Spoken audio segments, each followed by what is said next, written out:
ሰላም ጤና ይስጥልን ተመልካቾቻችን ከአንከር ሚዲያ ዝግጅት ክፍል ያክብሮ ሰላምታችንን እናቀርባለን።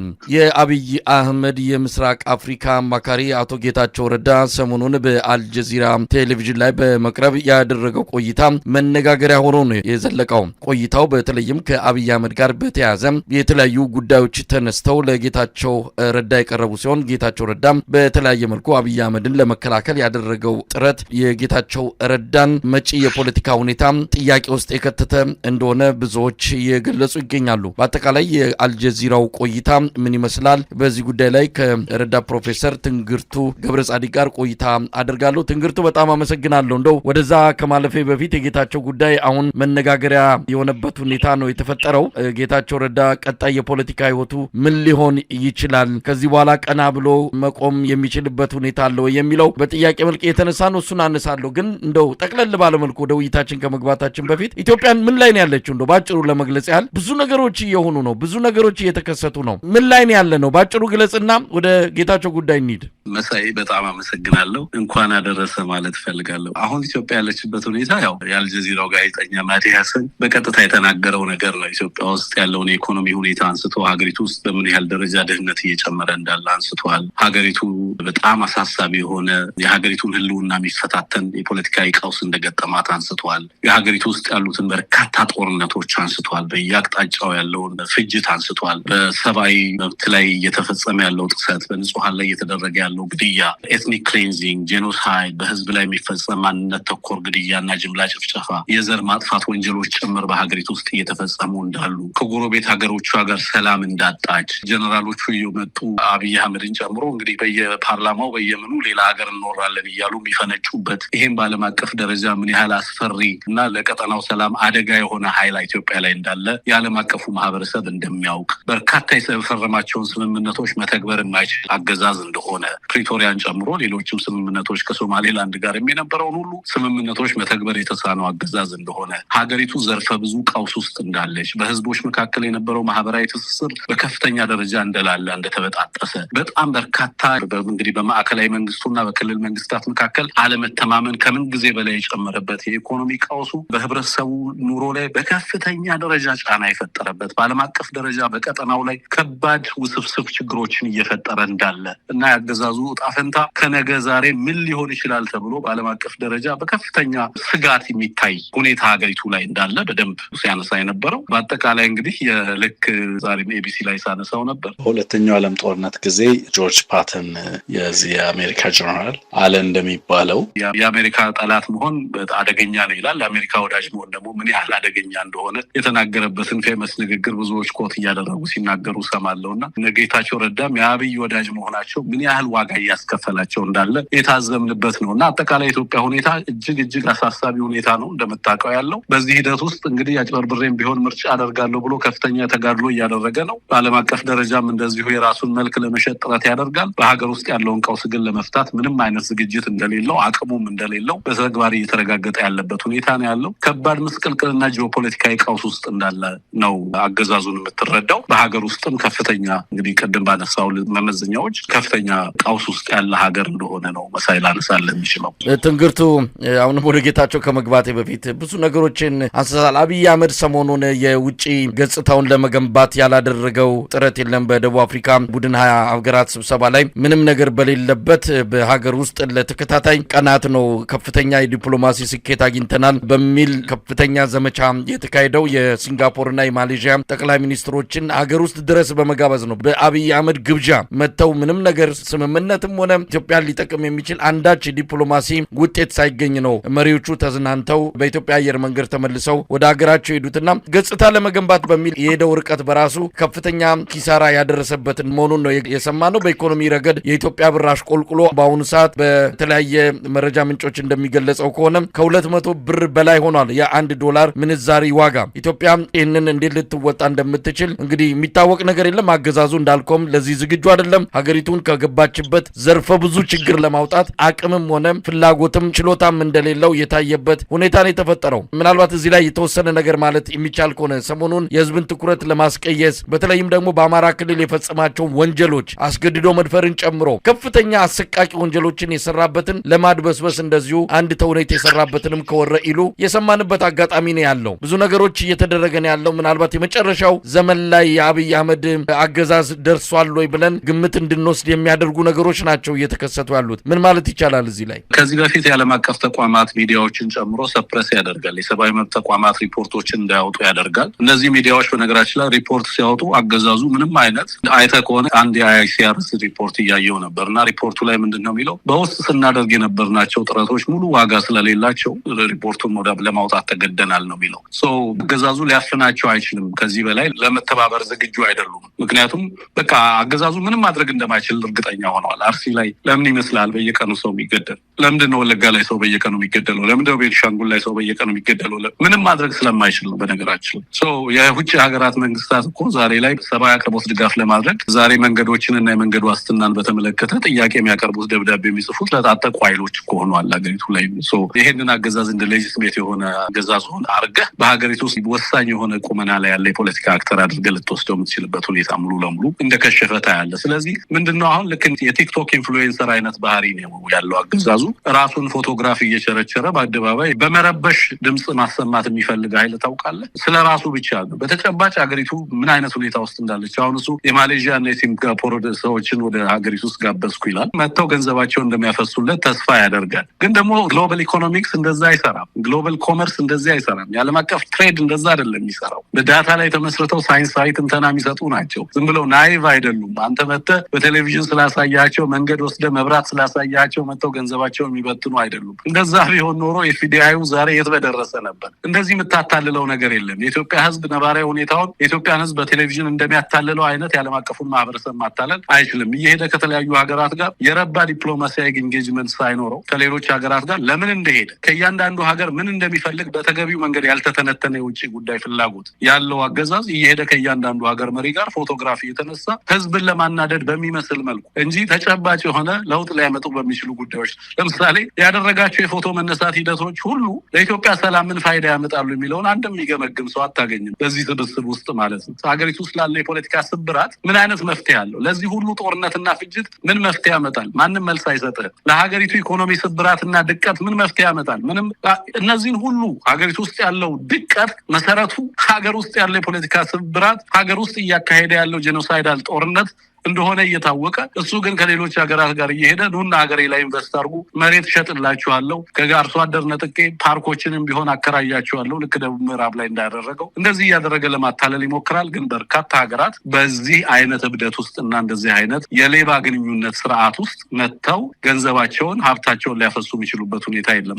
እንደተለመደው ህዝብን የማታለል ለፎቶግራፍ ማህበራዊ ሚዲያ እንግዲህ ይኸው ተሰሚነታችን ጨምሯል ለማለት ያህል ይህንን ያደርጉታል። በተጨባጭ ግን ምን አመጡ ብትለኝ ምንም የሚያመጡት ለውጥ ምንም እያመጡ ያሉት ለውጥ እንደሌለም ማሳያ ነው። ለሀገሪቱ ቢያንስ መሰረታዊ የሆነ ፖለቲካዊ ለውጥ በሀገሪቱ ውስጥ እንዲመጣ የሚያስችል አንድ ሚዲየተር እንኳን በዓለም አቀፍ ደረጃ ማግኘት አልቻለም። ባለፈው ፓርላማ ላይ ሲናገር ሰምተዋል። አሜሪካኖቹን አስታርቁናልን፣ ቻይኖቹን አስታርቁናልን፣ የአውሮፓ ህብረትን አስታርቁናልን።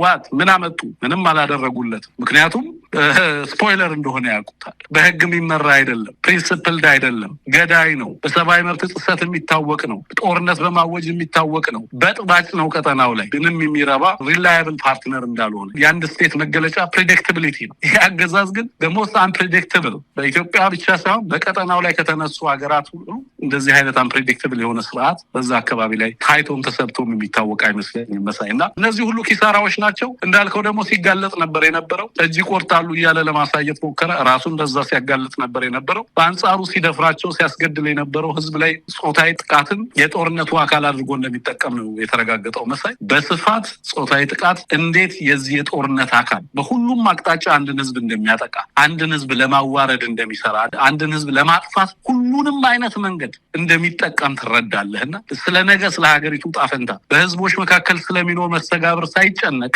ሁሉን ነገር ጥፋት የተባለን ሁሉ በአንድ ህዝብ ላይ ሲፈጽም ትመለከተዋለና ያ አልበቃ ብሎት ደግሞ አማራ እጅ ይቆርጣል ብሎ በይህንን ግራፊክ የሆነ ቪዲዮ ቀርጾ ለማሰራጨት ሙከራ ሲያደርግ ትመለከታለህ። እሱም ወደ ራሱ ግር የተኮሰበት እንደሆነ ትገነዘባለህና በሁሉም መንገድ ምን እየገጠመው እንዳለ የምትረዳው ነው። በአንጻሩ ደግሞ ሌሎች ኃይሎች እየሰማ ነው ሰሞኑን ከፍተኛ ጥምረት እያሳዩ ነው ያሉት። ሀገሪቱ ውስጥ ያሉ ኃይሎች ጠንካራ ትብብር እያሳዩ እንዳሉ እየተነገረ ነው ያለው። በተቃዋሚውም ረገድ በተለይ ደግሞ በተለያየ አይነት የሰላማዊ እንቅስቃሴ እናምናለን የሚሉ ኃይሎች ለመሰባሰብ ጥረት እያደረጉ እንዳሉ ትመለከታለህ። በዛ ረገድ ያለው ነገር ጠንካራ ነው ብዬ አላምንም። ግን ደግሞ ወታደራዊ ትጥቅን የሚከተሉ ኃይሎች ከፍተኛ ርብርብ እያደረጉ እንዳሉ ነው እየተረዳው ያለው። በመካከላቸው ትብብር እየተደረገ እንዳለ እመለከታለሁ እና አብይ አህመድ ሀገሪቱ ላይ የደቀነው አደጋ እጅግ አስፈሪና እጅግ ካታስትሮፊክ ብለው የሚገልጹት አይነት ነው ፈረንጆቹ።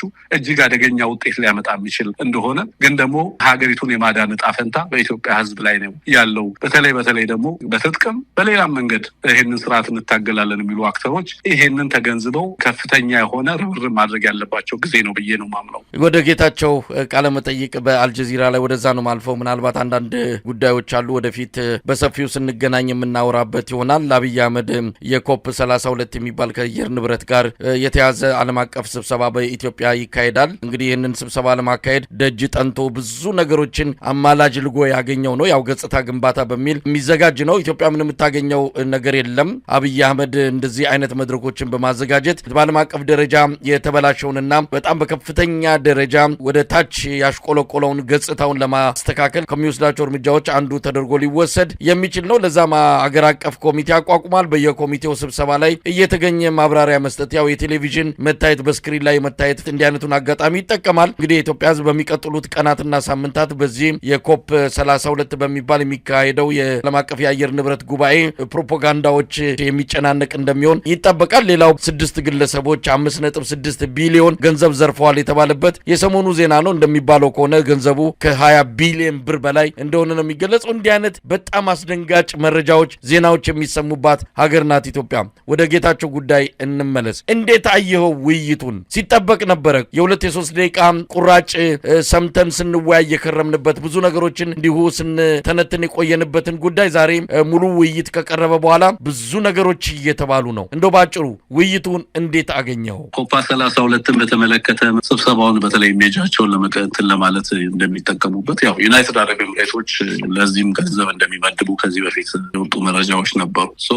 አብይ ሽልማት እንዲያገኝ አብይ ኮንፈረንሶችን እንዲያዘጋጅ ምናምንና ምንም አይነት ፕላን የሌለው አገዛዝ እንደሆነ የምታውቀው ወዲያውኑ ሀገራዊ ኮሚቴ አዋቅሮ ምናምን ነገር ኮንፈረንስ ለማዘጋጀት ደፋ ቀና ሲል ትመለከተዋል። ምክንያቱም ይሄ አገዛዝ ማለት ፕሮፓጋንዳ በመሸጥ መተዳደር የሚፈልግ አገዛዝ ነው። የኢትዮጵያን ሕዝብ ከማሳመን ይልቅ የሌሎችን እውቅና የሚፈልግ አገዛዝ ነው እና በጣም አሳፋሪ አገዛዝ ነው። በነገራችን ሀገሪቱ ውስጥ የተከሰተው የማርበርግ ቫይረስ ምን ያህል ሀገራዊ ቀውስ እየፈጠረ ምን ያህል ፓኒክ በሕዝብ ዘንድ እየፈጠረ ሀገሪቱ ውስጥ ያለው ቀውስ ሀገሪቱ ውስጥ ያለው የጦርነት የኢኮኖሚ ሁኔታ ምን ያህል አደጋ እየፈጠረ እንዳለ ያው እየታየ የኢትዮጵያ ሕዝብ እሱን እያየ በእንደዚህ አይነት አስደንጋጭ ሁኔታ ውስጥ ያለ በእንደዚህ አይነት አስፈሪ ሁኔታ ውስጥ ያለ ሕዝብ እሱ ወዲያው ሀገራዊ ኮሚቴ የሚያዋቅረው ኮንፈረንስ ለማዘጋጀት ነው። ፕራዮሪቲውን ተመልከት። ይህ አገዛዝ ገባ ሌሎች መሪዎች ሲመጡ ወይንም ሌሎች ቱሪስቶች ሲመጡ የሚያዩት ነገር ይላል ሁሌ ይሄ ሰውዬ የቱሪስቶች ተወካይ ነው። ምንድን ነው ስለ ቱሪስት በየጊዜው የኢትዮጵያ ሪያሊቲ ለምንድን ነው መደበቅ የሚፈልገው? የኢትዮጵያን እውነታ መጋፈጥ ለምንድን ነው የተቸገረው? ይሄ ሰውዬ ከእውነት ጋር ግብግብ ውስጥ ገብቷል ወይ? ሪያሊቲንም ነው ወይ እየተዋጋ ያለው ስላለ አንዳንዴ እና ፕራዮሪቲው ይገርመሃል። በቃ እና ከስብሰባ ላስተናግድ ነው ኬንያ ውስጥ በአንድ ሳምንት ውስጥ ከ1.5 ሚሊዮን በላይ ህዝብ ገብቶ ይወጣል። ስብሰባ ላስተናግድ ነው ተብሎ ያዙ ይልቀቁኝ። በዓለም አቀፍ ደረጃ የተባበሩት መንግስታት ጽሕፈት ቤት ኒውዮርክ የሚገኘው ላይ ስብሰባ ሲደረግ ዜና እንኳን አይደለም የምትሰማው። እዚህ የስንት ሀገራት መሪዎች መምጣታቸው ጉዳይ በዜናነት የሚነገርበት ሁኔታ አይደለም። እሱ እዛ ጋር እንዲህ አይነት ነገር ላደርግ ነው ብሎ ያውም ገዝቶ ድምፆችን በገንዘብ ደልሎ በተለያዩ ሀገራት ሎቢ አድርጎ እንዲህ አይነት ነገርን አገኘው ብሎ ሊሰረዝም የሚችል ነው ፎርዛት ማተር። ግን እንዲህ አይነት ነገር የኢትዮጵያን ህዝብ ነባራዊ ሁኔታ በምንም መንገድ የማይቀይር ነገር ላይ ስለ ራሱ ኢሜጅ ለመጨነቅ አዲስ አበባ ላይ መብራት አብርቻለሁ ለማለት ሲረባረብ ትመለከቷል። ተመልከት። ለዚህ ነው ስለ ሀገሩ ህዝብ ጉዳይ አይደለም፣ ስለ ህዝቡ ጤና፣ ስለ ህዝቡ ሰላም አይጨንቅም። ምክንያቱም የኢትዮጵያን ህዝብ የሚመለከትበትን አግባብ ከዚህ በፊት በስፋት ስለተነጋገር ለማለት ነው እና በዛ መንገድ ሊታይ የሚችል ነው። የጌታቸውን ቃለ መጠይቅ በተመለከተ እንዳልከው ብዙዎቻችን ፕሮግራም ሰርተንበታል። እኛም በኤቢሲ የራሳችንን ሀሳብ ሰጥተናል፣ አስተያየታችንን ሰጥተናል። አሁን ጌታቸው ላይ በእርግጥ እንዴት ነው በር የሚለውን አጠቃላይ ሁኔታውን ለማንሳት ባለፈው እንግዲህ 2 ደቂቃ ተቀንጭቦ ወጥቶ በነበረው ቃለ መጠይቅ ላይ በተለይ አብይ አህመድን ለማዳን ጌታቸው ረዳ ምን ያህል ርቀት እንደሄደ ለማሳየት ተሞክሯል። በእርግጥም ጌታቸው ፖለቲካዊ ሞት የሞተበት ነው፣ ብዙዎቻችን የምንስማማበት ነው። ምክንያቱም አንደኛ ማህበራዊ መሰረቱንና ፖለቲካዊ መሰረቱን ሙሉ በሙሉ የነጠለበት ነው፣ ራሱን ከዛ የነጠለበት ነው። አሁን ጌታቸው ስለ ትግራይ መናገር የሚችልበትን እድል ነው ያጣው። ሁለተኛ ከአብይ አህመድ አህመድ ጋር ራሱን አሶሺየት ለማድረግ የሄደበት ርቀት የራሱን የፖለቲካዊ ሞት እንዲሞት አድርጎታል ብዬ ነው የማስበው። አነሰሰርሊ ራሱን ገመድ ላይ አንጠልጥሎ ነው የተመለከትኩት። ምክንያቱም ለምንድን ነው ያንን ሁሉ ሪስክ የምትወስደው? የአብይ አህመድ ወዳጅ ለመሆን አብይ አህመድ ለመደበቅ የሚቻልበት ሁኔታ አይደለም ያለው። አሁን ባለው ሁኔታ ዓለም ላይ ዝንጀሮ ምኗን ደበቀች እንደሚባለው ነው። ያንን መደበቅ የማይቻልበት ደረጃ ላይ በተደረሰበት ሁኔታ ያንን ለመደበቅ መምጣት ከባድ ነገር ነውና ራሱ ጌታቸው በተናገራቸው ነገሮች ነው ሪፈረንስ እየተደረገ የጌታቸውን ማንነት ለማሳየት ሙከራ ሲደረግ የነበረው። እንደውም እዛ ጋር ለምን እንደዚህ ስትል ዋሸን? አማራ ክልል ላይ ያደረግከውን ነገር በተመለከተ ያው አማራ ባይሉም እነሱ አልጀዚራ ስክሪፕቱ ይታወቃል። እዛ ጋር የነበረውም የንግግሩ ቶኔሽን ይታወቃል። ግን እዛ ኖርዝ ላይ እየተባለ ይነገር የነበረው ያው አማራ ላይ ስለተፈጸመው ነገር ነው። እሱም በተመለከተ ዋሽተሃል እያለ ሲጠይቀው ይሰማል። እሱ እመኑኝ እያለ በተለያዩ ጉዳዮች ላይ ሲናገር ትሰማለህ። ግን እዛው ቦታ ላይ እንዴት እንደማይታመን ጌታቸውን ለማሳየት ማዲ ሀሰን ረጅም ርቀት እንደሄደ ትመለከታለህ። ጌታቸው ብቻ ሳይሆን የተጋለጠው ስርዓቱም ጭምር ነው እዛ ቦታ የተጋለጠው። በነገራችን ላይ ለእኔ ደግሞ ከስርዓቱም አልፎ በአማራ ላይ በሚደርሰውን ፍጅት በተመለከተ ደግሞ እንዴት የዓለም አቀፉ ሚዲያ ጭምር የዓለም አቀፉ ማህበረሰብም እንዴት እንደሚሰራ እንዴት ሆን ተብሎ ደግሞ የአማራውን ድምፅ አይዞሌት እንደሚደረግ እንዴት አማራው ከእንደዚህ አይነት ግሎባል እንትን ላይ ድምፁ እንዳይሰማ እንደሚደረግ ከሪፕሬዘንቴሽን ጀምሮ ፓናሊስቶቹን ስትመለከት አጠቃላይ የነበረው ሁኔታ እንዴት እንደሚሰራ የዓለም አቀፉ ኦርደር በደንብ ትገነዘባለህ ብዬ አስባለሁኝ። እና ጌታቸውን በተመለከተ በእርግጥም ትልቅ የስብና አሳሲኔሽን ነው የፈጸመው በራሱ ላይ። ሌሎች አይደሉም ይሄን ያደረጉት፣ ራሱ መርጦ ነው ባይነኝ እኔ ቾይስ። ስለዚህ he made a very bad choice ነው ብዬ ማስበው። ያ ቾይስ ደግሞ ሙሉ ለሙሉ የጌታቸውን የፖለቲካ ስብዕና የሚገድለው ነው ብዬ ነው ማስበው። እሱም በፖለቲካ ውስጥ ለመቀጠል ፍላጎት የሌለው መሆኑን እዛው ላይ ሲናገር ታያለ። የተናገረው እኔ እዛ ላይ ባደረገው ፐርፎርማንስ ለራሱ የሰጠው ግምት እስከዛሬ ለራሱ ሲሰጥ የነበረው ግምት ሙሉ ለሙሉ የተሳሳተ ግምት እንደነበረና አሁን የቆመበት አቋም ምን ያህል ዋጋ እንደሚያስከፍለው የተረዳበት መድረክ ነው ብዬ አስባለሁ። እዛው ጋር አይ ፓርቲንም እኔንም አስረክቤ በዚህ ሂደት ውስጥ ለመቆየት ፍላጎት የለኝም ሲል ከራሱ ጋር እዛው ጋር ሲጣላ ራሱን ሙሉ ለሙሉ ራሱን ከዚህ የፖለቲካ ሂደትና ጨዋታ ለማግለል ፍላጎት እንዳለው ተናግሯል። ግን ኢትዮጵያ ውስጥ ፖለቲካ እንደዛ ሲሰራ አይቼ አላውቅም። በርካታ መድረኮች ላይ ብዙ ህዝብ ያስፈጁ፣ ብዙ ጦርነትን ያዋለዱ፣ ብዙ ህዝብ ያስጨረሱ ሰዎች የሚሾሙበት ጀነራል የሚባሉበት ሀገር፣ ጠቅላይ ሚኒስተር የሚሆኑበት ሀገር፣ ሚኒስተር የሚሆኑበት ሀገር ስለሆነ እና የክልል ፕሬዚዳንት የሚሆኑበት ሀገር ስለሆነ ጌታቸው በዚህ ነገር ሂዩሚሌትድ ሆኖ ከእንደዚህ አይነት ነገር በቀላሉ ራሱን ያገላል ብሎ ለማሰብ አስቸጋሪ ሊሆን ይችላል። ተጠያቂነት የሌለበት ሀገር ስለሆነ እንጂ እስከዛሬ ድረስ ያደረሱት ነገር በቂ ነበር። ግን ደግሞ በዛ የሚመራ ሀገር አይደለም እንደምታውቀው። አሁንም ነገ ህዝቡ ይረሳልኛል ተብሎ ስለሚታሰብ ምንም ከዛ የተለየ ነገር አይደለም። ግን በአጠቃላይ ኢትዮጵያ ማነች፣ ምን አይነት ሁኔታ ውስጥ ነው ያለችው የሚለውን ነገር ፍንትው አድርጎ የሚያሳይ ነው። አብይ አህመድ ማን ነው፣ ከእሱ ጋር አሶሺየት ማድረግስ ምን አይነት ዋጋ ያስከፍላል የሚለው በደንብ የታየበት መድረክ ነው። ጌታቸው እዛ አካባቢ ላይ የተጠየቃቸው በጣም መሰረታዊ ጥያቄዎች አሉ። ምናልባት ትንግርት ወደዛ እመጣለሁ። እንደው አጠቃላይ ሁኔታውን በተመለከተ ነው። እውነት ለመናገር ጋዜጠኛው በጣም ፈታኝ ነገሮችን ነው ለጌታቸው ይዞ የመጣውና ጌታቸው እንደው ከዚህ ጋር በተያዘ ፈታኝ አይሆንም ነበር መሳይ።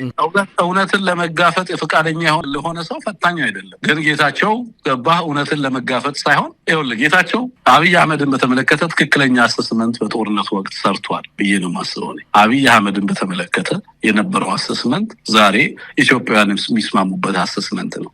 ከዚህ ተቃርኖ ቆሙ። ትላንትና በደንብ አሰስ አድርጎ ለዓለም አቀፉ ማህበረሰብ በሚገባው ቋንቋ ሲናገር የነበረ ግለሰብ ያንን ቃል እንደገና ደግሞ ያንኑ ቃል እንትን ብሎ ሌላ አይነት ትርጉም እሰጣለሁ እያለ ሲሞክር ከራሱ ጋር ኮምፕሊትሊ ተቃርኖ ውስጥ ነው የሚገባው።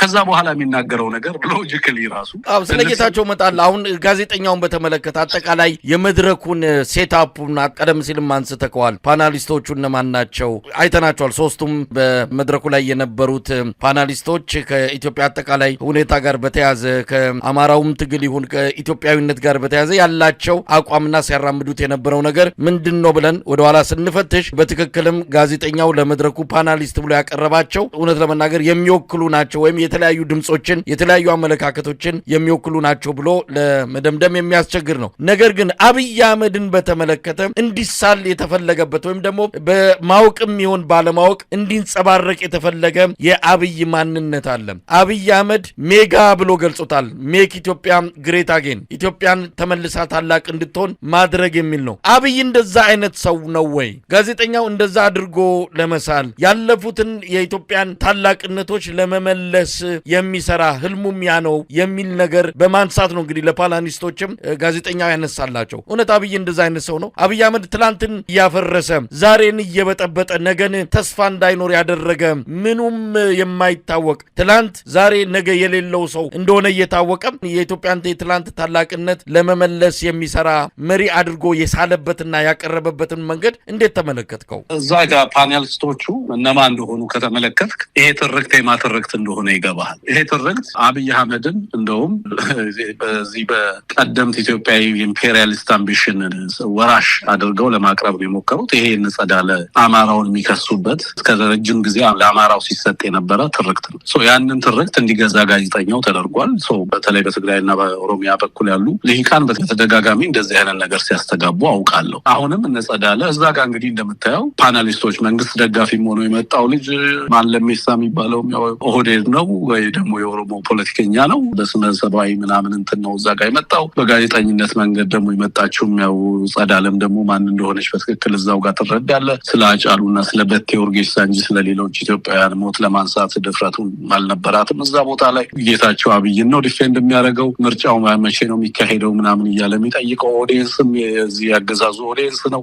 ስለዚህ ማህዲ ሀሰንን እዛ ጋር ኢትዮጵያ ውስጥ የአብይ አምቢሽን ይሄ ነው። እዛ ጋር የአማራ ተወካይ ስለ አማራ የሚያነሳ አንድ ሰው እንዳይኖር ሲደረግ ሳይለንስድ ሲሆን ሀው ሲስተማቲካሊ የአማራ ጄኖሳይድ ባለም አቀፉ እንትን ኢትዮጵያ ውስጥ ይኸውልህ የአማራ ሪያሊቲ ኢዝ ቱ ቢግ ቱ ኢግኖር። አማራን ሳይዙ ስለ ኢትዮጵያ ማውራት አይቻልም። አሁን ያለው ኢትዮጵያ ውስጥ ባለፈው ሳምንት ኢትዮጵያ ውስጥ ከተካሄዱ 79 ጦርነቶች 69 የተካሄደው አማራ ክልል ከፍተኛ ውጊያ እያደረገ ሰፊ ተጋድሎ እያደረገ 11 ዝገብቶ ፒስ ፎርስ የሚባለውን ጭምር እየታገለ ያለ ህዝብ ነው። እንግዲህ ተመልከት፣ ያንን ሁሉ ማሲቭ ጦርነት እያደረገ ግን ደግሞ የአማራውን እውነት ወደ ፒክቸር ለማምጣት አይሞከርም። ትመለከታለህ። ይሄ የተቀናጀ ጥቃት ሰለባ እንደሆነ አማራው እንዲያውቅ በደንብ ትገነዘባለህ ማለት ነው። እዛ ጋር ምስክር ሆነው የመጡ ሰዎች ጌታቸውንም ለመክሰስ የመጡ ሰዎች ምናምን የየራሳቸው ፍላጎት ያላቸው አካላት እንጂ በእርግጥም በኢትዮጵያውያን ላይ በሁሉም ህዝብ ላይ የሚደርሰው ሰብአዊ ጉዳይ የስ ለትግራይ ያንን መቆርቆር ማሳየታቸውን አደንቃለሁ። ግን ደግሞ በተመሳሳይ እነሱ ያንን ውይይት በሚያደርጉበት ዕለት በድሮን አማራ ህዝብ እየተጨፈጨፈ ነው፣ በከባድ መሳሪያ እየተጨፈጨፈ ነው፣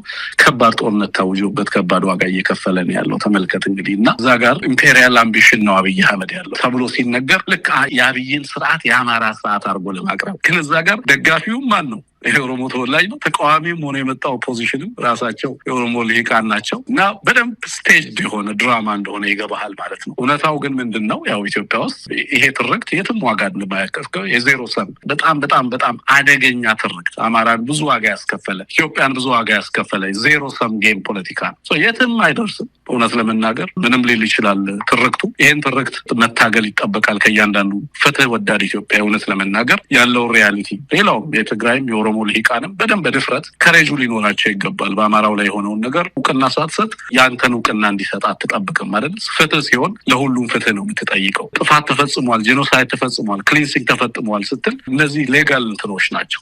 እነዚህን ቋንቋዎች ስትጠቀም በአግባቡ በሌላው ላይ እየሆነ ያለውን ነገር በተግባር ልትመለከት ትችላለህ። ዛሬ አክቲቭሊ 40 እና 56 ሰው ቤኒሻንጉል ላይ ተገደለ ሲባል አማራው እየታረደ እንዳለ ትረዳለህ። አሩሲ ላይ የሚታረደው አማራ ነው። ግን ደግሞ ይህንን ድምጽ በዓለም አቀፍ ደረጃ እንዳይሰማ ሲደረግ ጥረት ታደርጋለህ። የሚታረድበት ምክንያት ግልጽ ነው። መቼም በጣም ባለሀብት ስለሆነ አይደለም የሚታረደው፣ አማራ በመሆኑ ነው የሚታረደው። በየቦታው ላይ በክልል ውስጥ ጦርነት የታወጀበት ፍጅት የታወጀበት ምክንያት ግልጽ ነው እና እንደዚህ አይነት ነገር ነበር፣ ስቴጅድ ነበር መድረኩ ለማለት ነው። እና ጋዜጠኛው በዛ መንገድ አብይ ኤትኖ ፋሽስት ነው፣ ዘረኛ ነው፣ ኢሬቻን እናከብርበታለን ነው ቀይ በገላና ዲማ እያለ የሚያወራው ማለት ነው። ልክ ለኢትዮጵያና ለሌሎቹ ደግሞ ይመጡና እነዚህ አዲስ አበባ ለተቀመጡ ልሂቃን የኢትዮጵያ ግራንዲየስ ፓስት የኢትዮጵያ ኖስታልጂክ ፓስት አስመላሽ አድርገው ሊያቀርቡት ይሞክራሉ። ይሄ አማራን የማጥቃት ትርክት አካል ነው። ግን አብይ አህመድ ማን እንደሆነ ሌሎች አካላት በሚገባ ተረድተውታል። ኤርትራውያን ዛሬ የአጼዎቹን ስርዓት ልትመልስ ነው አላሉትም። አብይን በትክክል ማንህ ብለው ካራክተራይዝ አድርገውታል። ምን ፍላጎት እንዳለ፣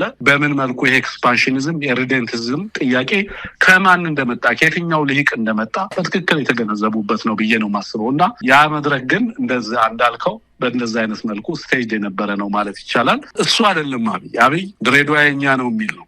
አብይ ደቡብ ክልልን የኛ እናደርጓለን የሚል ነው። አብይ ወሎ የኛ ነው እያለ ነበር። በቀደም ትመለሳላችሁ ጊዜው ደርሷል ሲል ነበር ሄዶ ከሚሴ ላይ ማለት ነው። እና እንዲህ አይነት መሪ እንዲህ አይነት ሰው ነው። እና ግን ደግሞ ልክ ታላቋ ኢትዮጵያ የህዝቦቿን አንድነት፣ የህዝቦቿን ሰላም፣ የህዝቦቿን አብሮነት እንደሚፈልግ አይነት አድርገው አብይን እዛ ጋር ፖርትሬት ለማድረግ የተሞከረው ነገር ማንን ማጥቃት እንደተፈለገ፣ አብይንና ስርዓቱን ከማን ጋር አሶሺየት ማድረግ እንደተፈለገ በደንብ እናውቃለን። ስለዚህ የመከትን ያለ ነው። ኤቢሲ ቴሌቪዥን ዋና የቆመበትም ዓላማ ይህንን ትርክት የማስተካከል ነው። በት ደግሞ በዓለም አቀፍ ደረጃ ያሉ በተለይ ደግሞ ኢንተርናሽናል ሚዲያዎች ላይ ይህንን ትርክት መቀልበስ አስፈላጊ ነው ብዬ ነው ማምነው። ኢትዮጵያ ውስጥ ጄኒውን ፍትህ የሚመጣው ከሪኮግኒሽን ነው። እየደረሰ ያለውን ጄኖሳይድ፣ እየደረሰ ያለውን እልቂት በአማራው ላይ ክደህ ስለሌላው ፍትህ ልናወራ አንችልም። ደብል ስታንዳርድ ነው የሚሆነው። የምርም ለፍትህ ቆመናል ብሎ ለመናገር አስቸጋሪ ነው የሚሆነው። መሳይ ወደ ጌታቸው ጉዳይ እንምጣና አጠቃላይ መድረኩ ምን ይመስላል የሚለውን ነው። ብዙዎቻችን መድረኩን በተመለከተ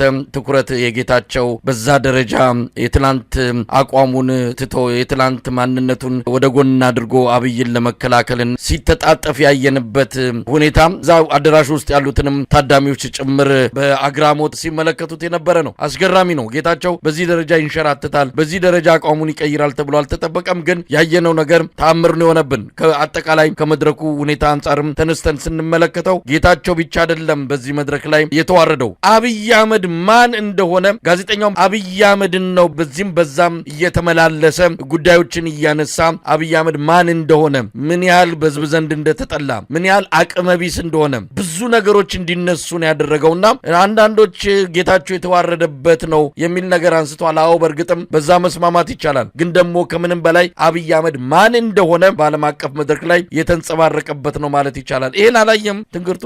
አይቻለሁ መሳይ፣ ትክክል በደንብ በሚገባ አብይ አህመድ እናቴ 7ኛው ንጉስ ትሆናለህ ብላኛለች፣ ለኢትዮጵያ የተመረጥኩ መሪ ነኝ ብሎ እንደሚያምን ዓለምን ካሳቁ ነገሮች እንግዲህ በዓለም አቀፉ ሚዲያ ፊት አብይ አህመድ ማን ነው፣ ራሱን እንዴት ነው የሚያየው የሚለውን ነገር በደንብ ህዝቡ እንዲያውቅ ነው። ሰው አገዛዙ ለሚያደርጋቸው ጥፋቶችም ሁሉ ራሱን ማን ነኝ ብሎ ነው የሚጠራው የሚለው ነገር በጣም መሰረታዊ ነው። ገባ?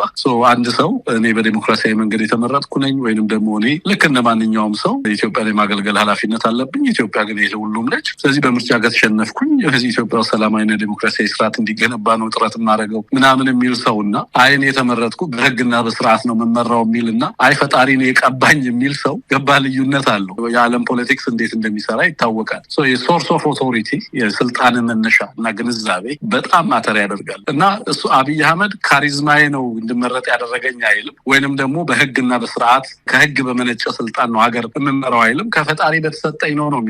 ኢትዮጵያ ደግሞ እሱን ተሻግራለች ተብሎ ነበር የሚታሰበው። እንግዲህ ሰለሞናውያኑ እንደዛ ያስባሉ። በወቅቱ የነበረው ማስተሳሰብ በመሰረቱ ገዢ የነበረው አስተሳሰብ እንደዛ ነበረ። ዓለም ያንን ተሻግሮት በደም የማይሰራበት የሰዎች የስልጣን መሰረቱ ህግና ህግ ብቻ፣ የስልጣን ምንጭ ህዝብ፣ የስልጣን መነሻ የህዝብ ድምጽ ብቻ የስልጣን መሰረት እንዲሆን ተደርጎ በዓለም ላይ ብዙ ሀገራት ሰላማቸውን እያጣጣሙ ባሉበት ዓለም ላይ እሱ ተመርጫለሁ ፈጣሪ ቀብቶኛል ሲል የመጀመሪያው ትልቁ እንግዲህ ይሄ የኦሪጂናል ሲን እዛ ጋር ይጀምራል ማለት ነው። ከዚህ በመነሳት አብይ አህመድ ባን ነው የሚለው ነገር ከዛ በኋላ እንትን ትላለህ። ጌታቸው ተጠይቋል። ስለዚህ ታምንበታለህ ወይ ሲባል ይስቃል። ለእኔ ብቻ አይደለም እንደውም ይሄንን ያለው እያንዳንዱ ኢትዮጵያ የሰማው ነው እንደውም ይላል ጌታቸው።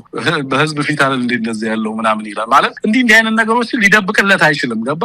ምክንያቱም ትምህርት ቤት የሄደ ሰው ይሄ ምን ማለት እንደሆነ ይገባዋል። አይደለም ህግ ትምህርት ቤት የሄደ ሰው ማለት ነው። እና ከዚህ ሰውዬ ጋር ራሱ አሶሺየት መደረግ ምን ያህል ስድብ እንደሆነ ህግ ትምህርት ቤት የሄደ ሰው የምገነዘበው ነው። ግን በቃ ኦልሬዲ ጌታቸው የምርጫ ጉዳይ አድርጎ ከአብይ አህመድ ጋር ተጣብቋል። እና እዛ ቦታ ላይ በብዙ ነገሮች አብይን በተመለከተ የሚነሱትን ጌታቸው እንትን ይላል። ለምሳሌ ሀቭንት አባንደን ጊቪንግስ ይላል። ከዚህ በፊት የነበረውን አቋም ሙሉ ለሙሉ አብይን በተመለከተም ስርዓቱን በተመለከተም እንዳልቀየረ የሚናገርበት ቦታ አለ። በነገራችን ላይ አብይ አህመድ እንደዛ አይነት መሪ ነው ወይ ብለህ ታምናለህ ወይ? በፈጣሪ የተቀባ ነው ወይ ብለህ ታምናለህ ወይ? ኢትዮጵያን የመምራት አቅም አለው ወይ? ምናምን ሀገር እያፈረሰ ነው እየተባለ ነው፣ አንተስ ምን ትላለህ? ምናምን ሲባል አብይ አህመድ አሁንም መምራት እንደሚችል ማረጋገጥ አለበት ነው ያለው ጌታቸው።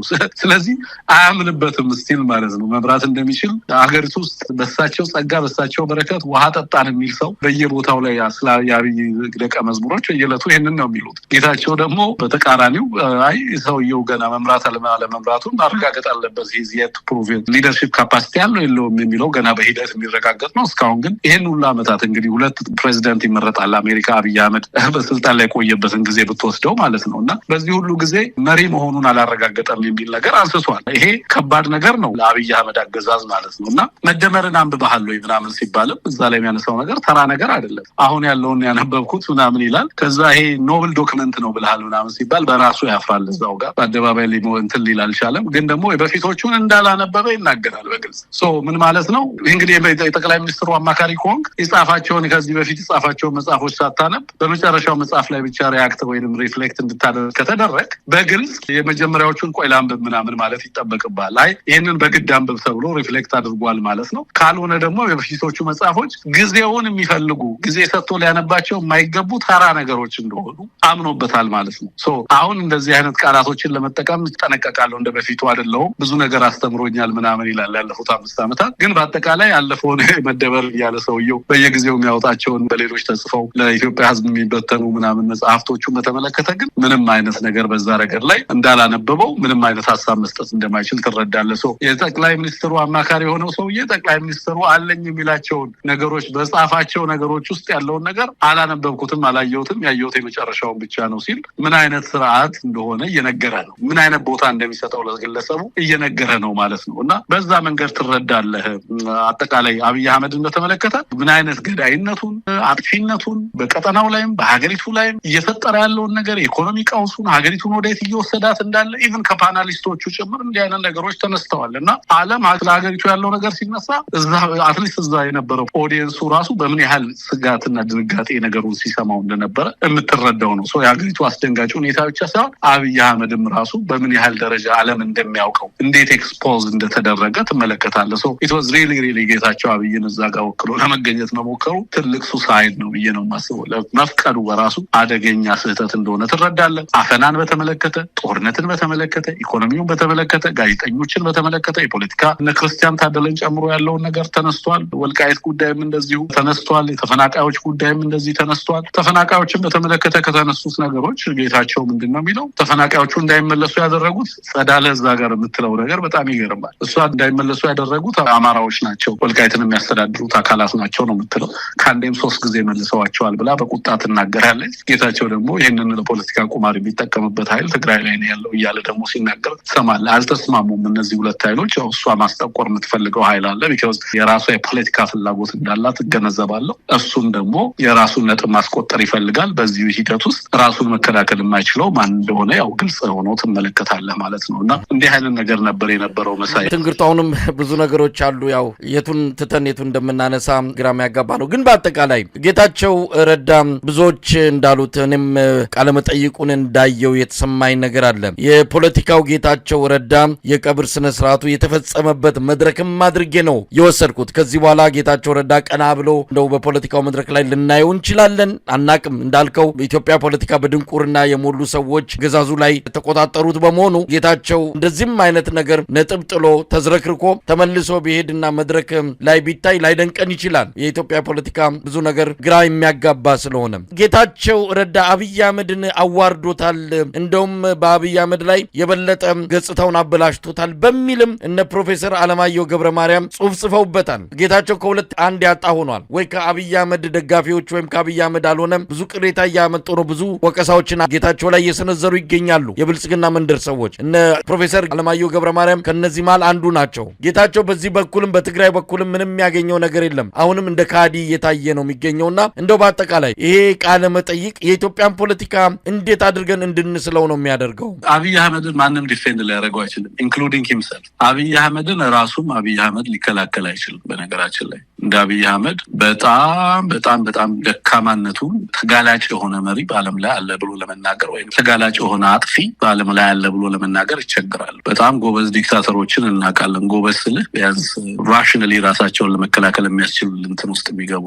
በዲስ ጋይዝ ላይክ እንደዛ አይደለም። ይሄ ማን ወንድ ነው አብይ አህመድን እዛ ቦታ ላይ ቀርቦ ዲፌንድ ሊያደርግ የሚችለው? ራሱም አብይ አህመድ ለምን አይቀርብምና ራሱን አይከላከልም? እንደውም ጌታቸው አብይ አህመድን በተመለከተ እኔ አልመልስም ራሱን ለምን አታናግሩትም ነበር ማለት ነው።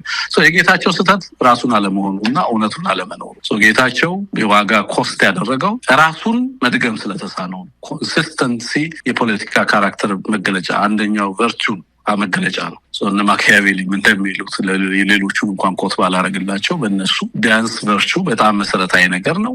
ቨርቹስ መሆን ነበረበት። ኮንሲስተንት ራሱን መግለጽ የሚችልበት ከራሱ ጋር ተቃርኖ ውስጥ የሚገባበት በዚህ ልክ ከራሱ ጋር መጣላት አልነበረበትም። እውነትን ላለመናገር በሚያደርገው ጥረት ውስጥ ነው ራሱን እንዲጥላ ያደረገው። ግን ለጌታቸው ምን የተለየ ነገር አለው? የኢትዮጵያ ፖለቲካ የደካሞች ፖለቲካ አይደለም ወይ?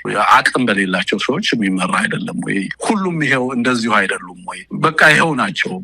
ጌታቸውም የምታይበት ሁኔታ ሌሎቹም ጋር የምታየው ከእውነት ጋር ምን ያህል የተፋቱ እንደሆኑ ዛሬም ሀገሪቱ ላይ ዜሮ ድምር ፖለቲካ ውጤት እንዲያመጣ እንደሚፈለግ እንዴት ሌላውን በማጥፋት ሌላው የራሱን የፖለቲካ ፍላጎት ማስፈጸም እንደሚፈልግ ሀገሪቱ ላይ ጄኒውን የሆነ ለውጥ እንዲመጣ ዲሞክራሲ እንዲሰፍን ሀገሪቱ ህዝቦች በጋራ በሰላም አብሮነት በአንድነት የሚኖሩበትን የፖለቲካ ስርዓት መተለም የተሳናቸው ኃይሎች እንደሆኑ ትገነዘባለህ። ከእውነት የተፋቱ ናቸው። ፕራግማቲክ አይደሉም። ሪያሊስት አይደሉም። አብይ አህመድ ተሰደበብን የሚሉ ሰዎች አብይ አህመድ ስድብ አይደለም ወይ ራሱ? ማን ነው አብይ አህመድን ዜማ ሊያደርገው የሚችለው? ዲስ ኢዝ ዋት አብይ አህመድ ኢዝ። እንደውም ጌታቸው አብይ አህመድን ጉዱፍ እደብቃለሁ ሲል ነው ራሱን የቀበረው በኔ እምነት። ጌታቸው አብይን አይደለም ኤክስፖዝ ያደረገው፣ ጋዜጠኛውን አብይን ኤክስፖዝ ያደረገው በጌታቸው ውስጥ ማለት ነው። ቢኮዝ አብይን መከላከል አይቻልም የኔ አርጊውመንት። ጌታቸው ሞክሯል ለመከላከል፣ ግን እከላከላለሁ ባለ በሞከረ ቁጥር ራሱን መሳቂያ ነው ያደረገው። አብይን ለመከላከል መሞከሩ ነው መስዋዕትነት እንዲከፍል ያደረገው ብዬ ነው ማምነው። ማንም ሰው ሊሞክረው የማይገባውን አደገኛ ነገር ነው የሞከረው ብዬ ነው ማስበው። እዚህ ረገድ ምንም ሊታዘንለት የሚገባ ነው ብዬ አላስብም። ግን ከአሁን በኋላ በኢትዮጵያ ፖለቲካ ውስጥ ልናየው እንችላለን፣ በሚገባ እናየዋለን። ምክንያቱም የእነዚህ ሰዎች ጥርቅም ነው የኢትዮጵያ ፖለቲካ መገለጫው ይሄ ነው። ስለዚህ እኮ ነው ይህን ስርዓት መታገል አስፈላጊ ነው የምንልበት ምክንያት በየትኛውም ራሽናል ግራውንድ ብቻ ሳይሆን በየትኛውም አይነት ሰዋዊ አስተሳሰብ ሁማኒቴሪያን ግራውንድ ይሄ ስርዓት በኢትዮጵያ ውስጥ ሊቀጥል የሚገባው ስርዓት አይደለም። እጅግ አደገኛ፣ ለቀጠናውም ለዓለም ሰላም ከፍተኛ ስጋት የሆነ አገዛዝ ነው። ይሄን አገዛዝ እንዲቀጥል መፍቀድ ከዚህ የባሰ ውርደት፣ ከዚህ የባሰ እልቂት፣ ከዚህ የባሰ ፍጅት በዛ ሀገር ላይ እንዲሰፍንና ሀገሪቱ ልትወጣው ማትችለው ብቻ ሳይሆን ከዛ በኋላ በትዝታችን በሚሞሪያችን ውስጥ እንኳን ልናስባት ማንችላትን ሀገር እየፈጠረ ነው ያለውና ልናስቆመው ይገባል ነው የኔ መልእክት። መሳይ በዛ ረገድ ነው ማየው። ትንግርቱ በጉዳዩ ላይም ሆነ በሌሎች ወቅታዊ ኢትዮጵያ ሁኔታዎች ላይ ብዙ ነገሮች እየተከሰቱ ነው። የጌታቸው ረዳ ጉዳይ መጥቶ ነገሮች ተሰብስበው በዚህ አንጻር ትኩረቱ ወደዛ ተደረገ እንጂ በኢትዮጵያ በርካታ አጀንዳዎች፣ በርካታ ነገሮች እየሆኑ ነው። ሰብሰብ አድርገን ደግሞ እነሱን በሌላ ጊዜ እንመጣበታለን። ትንግርቱ ገብረ ጻዲቅ ከኤቢሲ በጣም ነው የማመሰግነው። በጣም አመሰግናለሁ መሳይ። ጊዜ ስትልኝ